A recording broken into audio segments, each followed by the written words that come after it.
Hey everyone, welcome back to BrowncoatNerd. Today we've got a comparison video.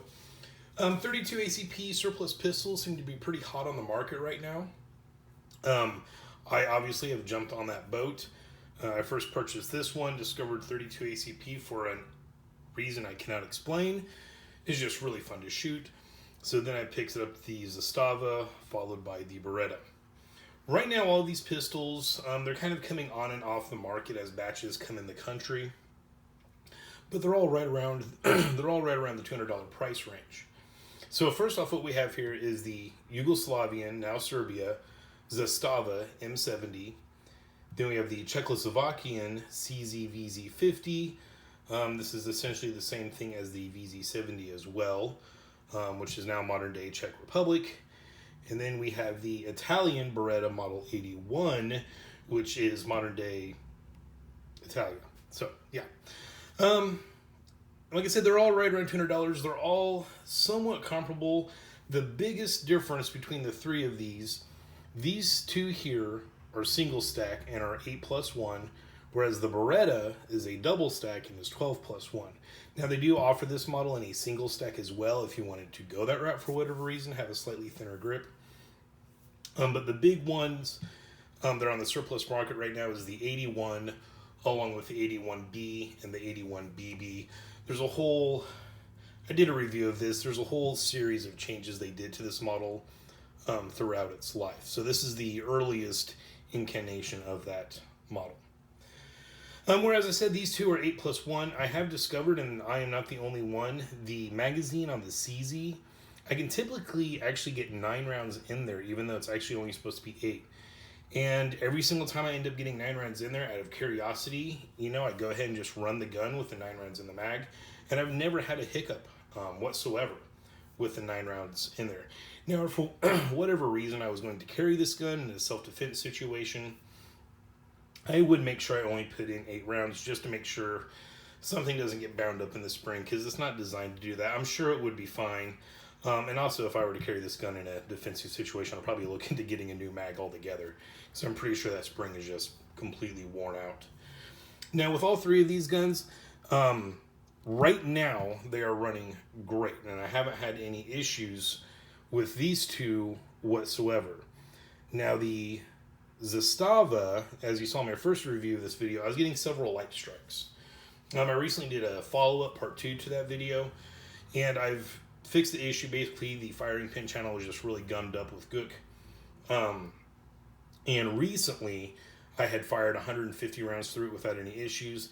And even leading up before that, I was taking, every time I took this guy out, I was bringing this little guy out too, just to make sure it's functioning fine. So in reality, I probably have like a total of around 250 rounds without any more of those light strikes. So I consider this gun good to go, no issues. So I do have faith in this gun operating as it should, as I do with all of these on the table here. Now, one gun that is worth an honorable mention, it falls right into a $200 price range. It is chambered in 32 ACP. You typically see them chambered in 9x18 Makarov, but they are available in the 32 ACP or the 7.65 round. And that is the FEG, the Hungarian FEG AP.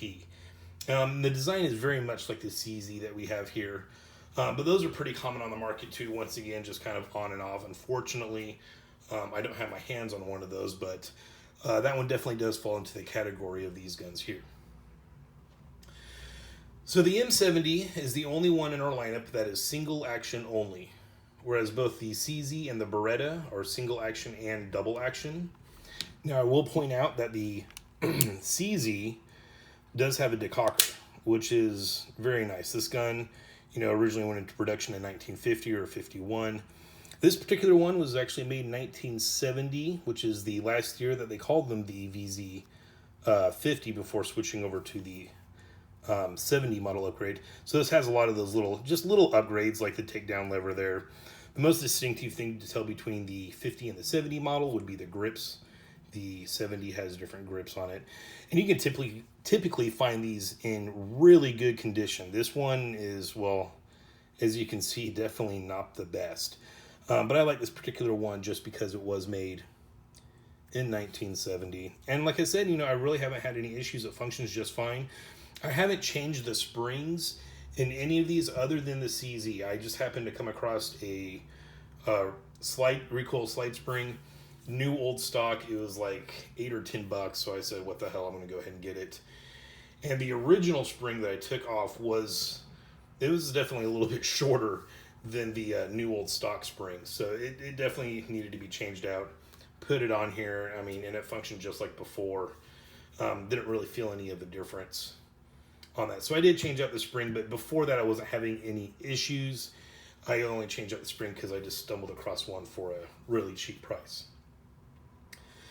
So as far as dimensions, oh, and going back to the decocker, this particular model of the 81 does not have a decocker. Instead, it's just purely a safety.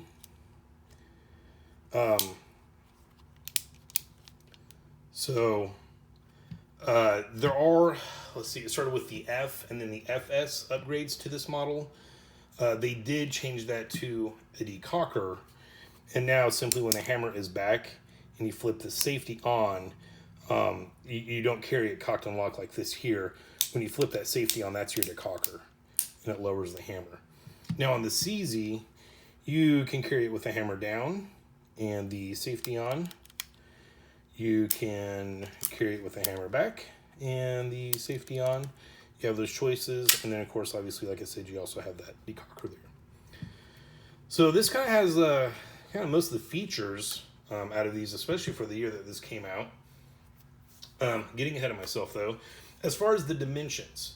So the slide thickness on the Zastava M70 here is the thinnest out of all of these. This is a pretty thin little gun.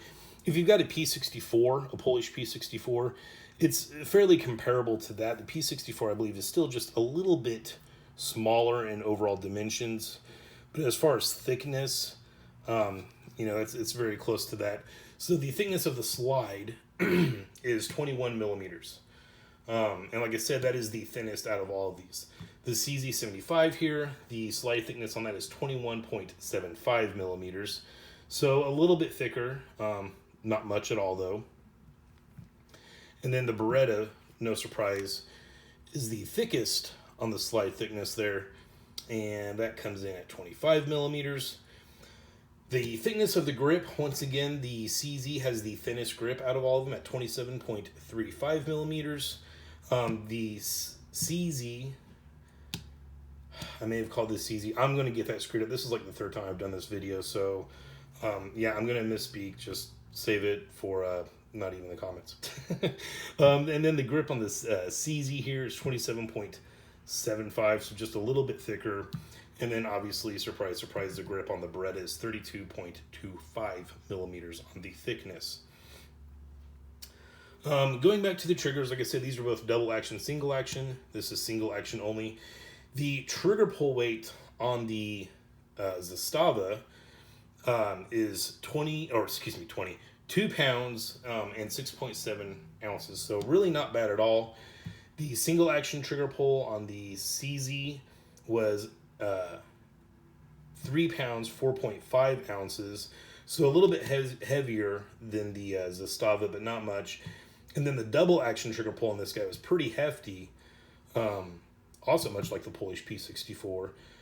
9 pounds and 13 ounces, so not quite as bad as the P64, but still a hefty trigger. And this actually feels heavier than 9 pounds. I was surprised when the trigger pull gauge was actually weighing it out at that. And then the trigger pull on the Beretta here, this had the best trigger pull by far. 4 pounds, 5.8 ounces on the double action. So, that's wonderful.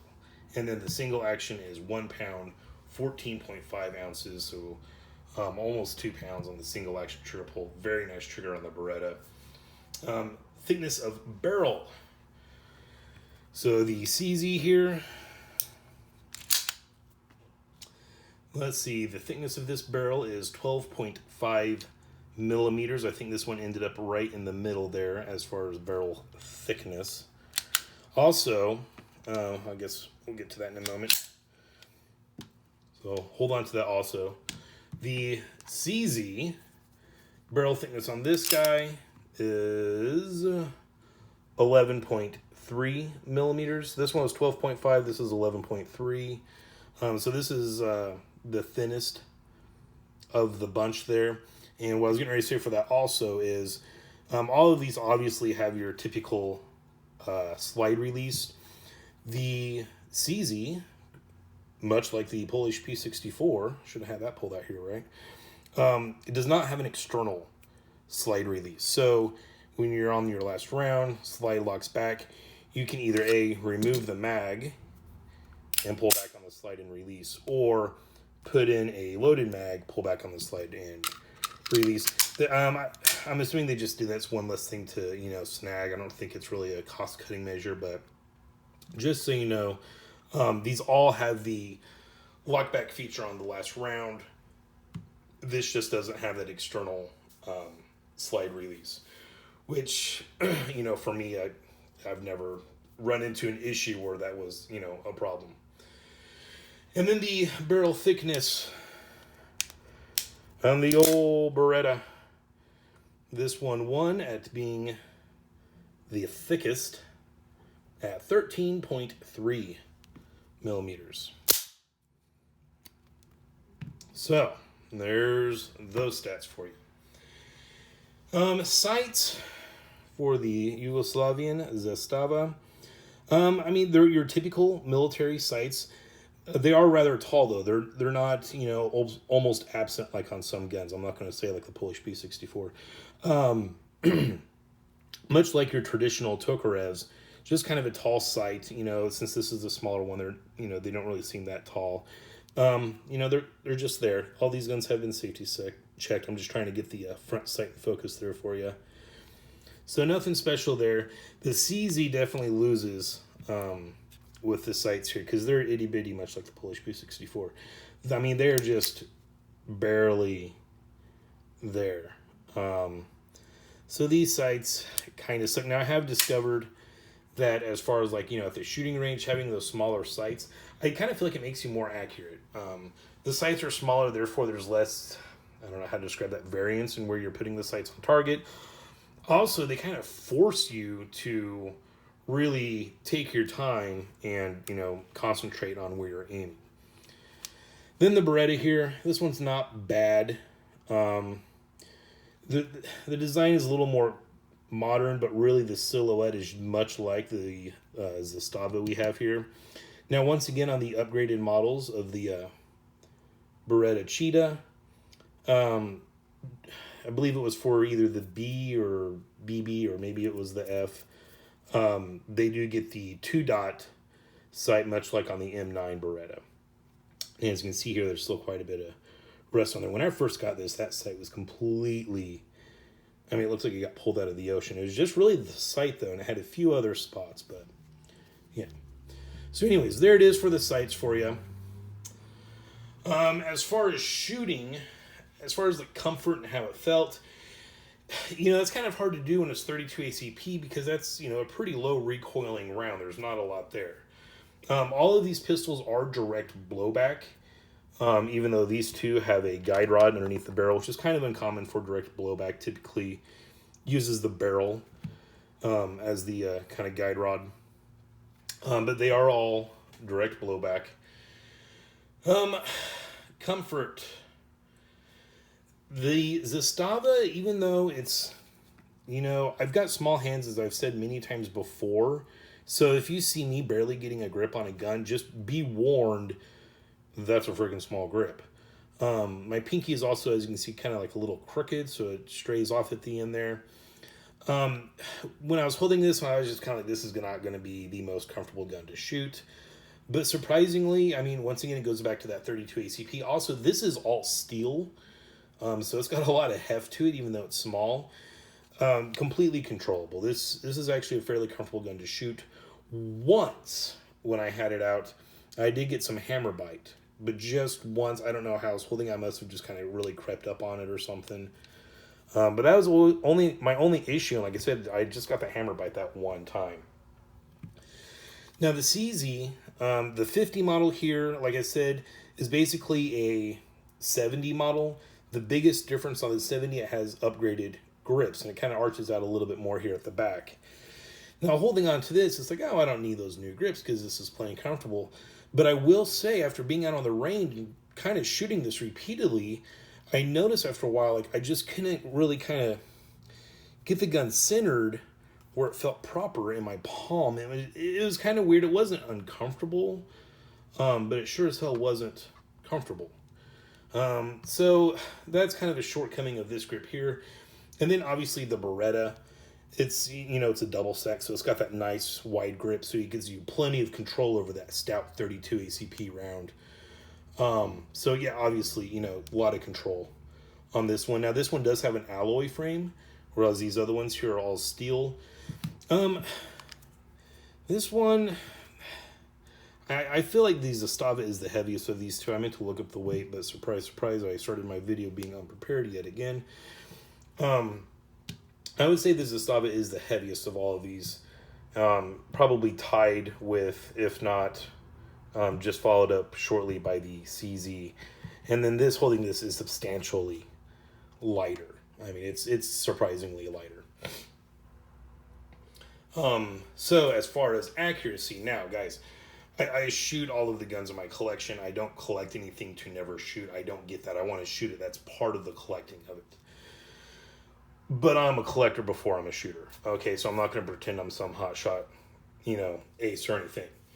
So as far as accuracy, this is me shooting these specific guns. Your mileage may vary. Now, first off, out of the gate, all three are very accurate. It wasn't like, oh yeah, this one's hand down more accurate than this other one. You know, they're all very accurate. What I did for this, I actually took all three out and spent the whole day at the range, just kind of rotating through all three of these guns. And it wasn't really the easiest to figure out which one was more accurate, but there did seem to be a pattern as far as which one was the most accurate. Now, I kind of had my own thoughts going into this as to which gun would be kind of the best, hands down, all across the board. And that's not necessarily true, to my surprise. So as far as accuracy, I was shocked. The most accurate out of these three for me was the Yugoslavian Zastava M70. I kind of thought that might come in last. Now, once again, they're all very accurate, so this is a very close comparison on the accuracy. But this one definitely was the most accurate for me, kind of proving that even though it looks like it's going to be uncomfortable and you know, you might be all over the place, you know, you have no issue handling, you know, this gun with that shorter grip. Now, they do make these in 380 as well. Those aren't really common in the U.S. If any have even been imported, I haven't really looked for them. But whenever you see this, it's always the 32 ACP option. So this might be a little more snappy in the 380, but that's not what we're dealing with, so we don't need to worry about it. The CZ, you know, I'm a huge CZ fanboy. I've always loved CZ. Once again, like I said, they're all very accurate, blah, blah, blah. But this one was actually the least accurate. Now, once again, that doesn't mean it wasn't accurate. It's a very accurate gun, but out of these three, for me, that day, this proved to be the least accurate of the three. And I might contribute some of that to, you know, throughout the day, that grip just kind of started to bug me more and more. And so, you know, maybe if I had the more modern C70 model grips on here with that little extra kind of arch, really makes me wonder how this gun, you know, how that might improve my accuracy. And just a footnote, when I purchased this, both the 50 and the 70 models were available. I got this simply because I thought the grips kind of looked more old school on this one. So yeah, these grips might have shot myself in the foot if that really is what's causing the accuracy to be off. But like I said, it's not off very much, so it's probably just me and the gun. And then the Beretta fell right smack dab in the middle as far as accuracy, and I kind of thought this one would definitely be the most accurate. And like I said, they're all very close, but yeah, definitely the winners: Yugoslavia, Italy, Czechoslovakia, as far as accuracy. All right, now there's a lot of different reasons people might want to get one of these. Maybe you're looking for a specific reason other than just, yeah, I want to add a 32 to my collection. I know the whole carry option is going to come up because they are so small. It's kind of hard to resist that thought. People will argue you shouldn't carry 32 ACP, but it killed a lot of gangsters and cops in the 30s, so I don't see why, it'd stop a bad guy today. There are definitely better options, but this is a hell of a lot better than nothing, or like a 22 LR or something. So the shortcomings on that, these two, even though they're the smallest, are the heaviest too. So just definitely keep that in mind. Whereas the Beretta, even though it's a little bit larger, it's got that alloy frame. It's got a lot of less weight behind it. Also, as far as a holster, the Beretta Cheetah series is an extremely popular series of guns. A lot of people carry them. You're going to find a lot of holster options out there for you. You can always find different universal holsters to work for any of these, but if you're looking for like a Kydex or something more custom fit to it, you really shouldn't have any issues with the Beretta 81 here. Now, as far as looking for a holster, also keep in mind the Beretta 84, which is basically the same shape as this gun. Holsters for that should work for this as well, along with different grips. You're also going to find some aftermarket grip options out there for this gun. The grips may have changed for the F and the FS model. I'm not sure about that, so just keep that in mind, but know to kind of broaden your search options on that. Same thing with this guy if you're looking for different grips. There are some out there for this. Not a whole lot, but anything for the 50 or for the 70 on the grips, they're completely interchangeable, so you can swap those two back and forth as far as design and look. This guy, I'm sure there's grips out there. I haven't seen any, so yeah, but those are just grips. And like I said, for holster options, especially like inside the waistband or something, you're going to have to do something kind of custom or try to find a universal holster that would work well for these. Maybe like a small compact 1911 holster might work good for this because the silhouette is very close to that. Walther PPK or something for this guy. But this guy, you're going to find holsters specifically for it. Now, as far as a range day shooter, like I said, for me, this guy was the most accurate. But if I'm out there shooting all day, they were all very accurate. I would still take the Beretta over the Zastava. Just simply, it's got a little bit wider grip. It's a little more comfortable to, I keep saying control almost sarcastically because it's 32, but, it takes a very controllable round and makes it that much more controllable. Also, the double stack mag is just kind of convenient. You're not having to reload as much. Also, I kind of purchased this gun with the idea of teaching someone that hasn't shot a gun before, with the mixture of the low caliber and the nice wide, kind of healthy grip on this. That's still a small grip, but for a 32 ACP, that's a pretty decent grip on there.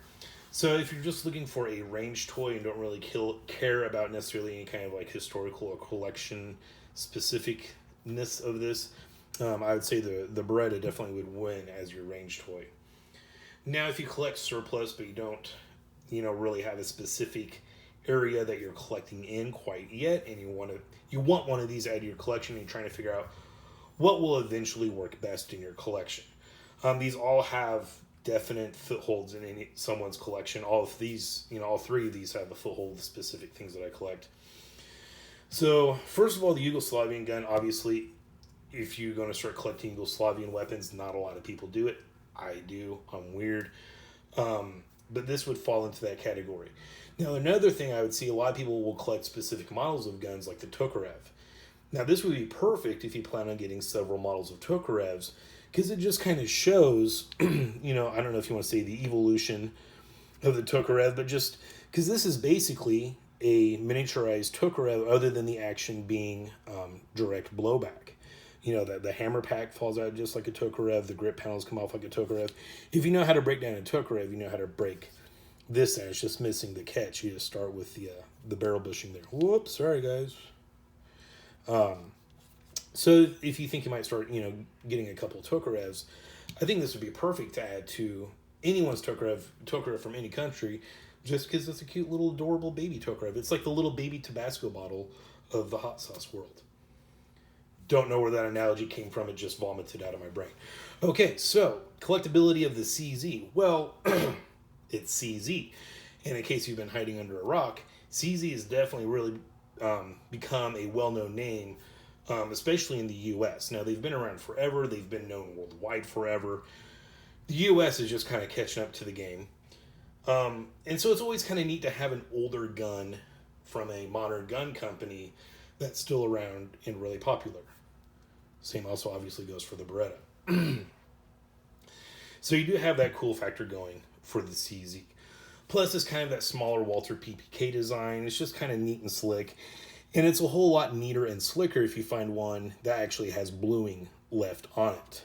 This is a poor example, so it really doesn't do the CZ50s and 70s justice. But they're pretty slick looking guns. One thing to keep in mind is, unfortunately, the metallurgy, surprisingly, was not the best on these particular models of CZs. You can kind of see some, I don't know if galling is the right name, but you want to look here and make sure it just doesn't look chewed up, because over time this will become a wear spot on the gun, and it'll start wearing away. And there's an awesome book which I meant to bring out here, but I always forget my books. But it's I believe it's Czechoslovakian pistols of the Cold War, or really close to that name. Trust me, you will find it on that search. He goes over that, a ton of information on the 50s and 70s in that book, actually. But that's really the one fault of these, so just keep an eye out for that.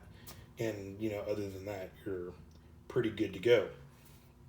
The Beretta, obviously the whole, well-known gun company that's still around today, getting something older. Now, this isn't as old. This was 1970. This is 1980. I was going to say 81, but this is actually 1980. So not as old. Of course, we have the cool factor where, much like the M70 here looks like a little baby Tokarev, this looks like a little baby 92. And much like the M70, it's kind of a scaled down version of a 92, other than the fact that it is direct blowback. Probably not as close a relation to the 92 that this has relation to the Tokarev. But anyways, so collectability, the recognition of the name, the recognition just of the model. If you plan on getting, a bunch of 92s, people do that. Typically not surplus collectors, but, to each their own. This would be a good gun for that collection as well. Now, do be warned, if you grab one of these, the Cheetah series, like I said, for this model, the 81, it had several different revisions. You have the 81, the 81B, the 81BB, the 81F, and the 81FS. If you really like this, you might be cursed and be like, I gotta get them all. And then you realize that there's also a 82, 83, 84, 85. There's a bunch of guns in the 80 series. And a lot of people will collect just Cheetahs. So this definitely has, a spot there. Now, just to note, on the ones that are not made for the commercial market, it will not say Cheetah on the slide. But it is a Cheetah. All the parts are going to be interchangeable. It's just if they are made for the police or military, if that was their intended destination, they did not put that Cheetah name on there. And typically used Cheetahs go for quite a bit. I don't know why these sell for so much less, if it's just simply because it doesn't have that, brand naming of Cheetah on it, but it's the exact same gun. So, yeah, who knows there. One thing I will say about the CZ, kind of backtracking, this probably has the most features. I think I said that once. Like I said, it has the decocker. Also, it has a loaded chamber indicator, which is really the only three of these that have that. The Beretta kind of does, which that's kind of nice. Zastava doesn't have anything like that. For the Beretta, it's red paint on top of the extractor. So the idea is when there's a round in there, you can see that, which it's crappy loaded chamber indicator. So, yeah, there's that. So, if I still didn't answer your question, and you're like, yeah, I want one for each one of those reasons, but I still don't know which one to get. If I have to say to someone, the best all-round 32 ACP surplus pistol in this price range that we have out here, I would definitely have to say without a doubt, is the Beretta 81. It's just more comfortable to handle than all three of these, and it's only a little bit thicker. So, unless your sole purpose is purely to carry, and this totally is, you can totally conceal carry this. I've concealed carry this before, so it's 100%, doable. So it's just a little bit bigger than these two, but it's so much comfortable to hold. So that's just, to me, kind of better all around. Plus, you have a much better selection of holsters, grips, springs. I'm sure Wolf probably makes springs for these. They absolutely do for the Cheetah. You might even find some other companies out there that make different things for this. But your aftermarket world is going to be much more broader with the 80 series here than these two guys. So if you're just having to pick one all around, I'd say go for the Beretta. And I know some people are watching this and be like, 32 is such a boring little round. Why even bother? And I totally get that. I used to have a 22 revolver as well as a 22 semi-automatic rifle, and they were both very accurate. They were both very well built. It was boring. It was just, after shooting a Schmidt Rubin and a Mosin Nagant, and then you go down to a little 22, it's just like, what am I doing? Wasting my time. And then I got my first 32, and I was a CZ fan, wanted one. I thought it'd be kind of fun to add a 32 to the collection. And to my surprise, I really got a freaking kick out of shooting 32 ACP for some reason. And then, of course, the other benefit is it's a crazy world out there when people are hoarding toilet paper and ammunition. Go to the gun store, and they're all out of 9, they're all out of 40, they're all out of 45. Well, when you have an oddball caliber that's not that oddball, there's plenty of 32 ACP on the shelf for me. Thank you. All right, guys, I hope you enjoyed this video. If you did, like, or better yet, subscribe. If you didn't, I'm sorry. And if you didn't like the video, why the hell are you still watching? You made it all the way to the end. Good for you. All right, everyone, stay shiny.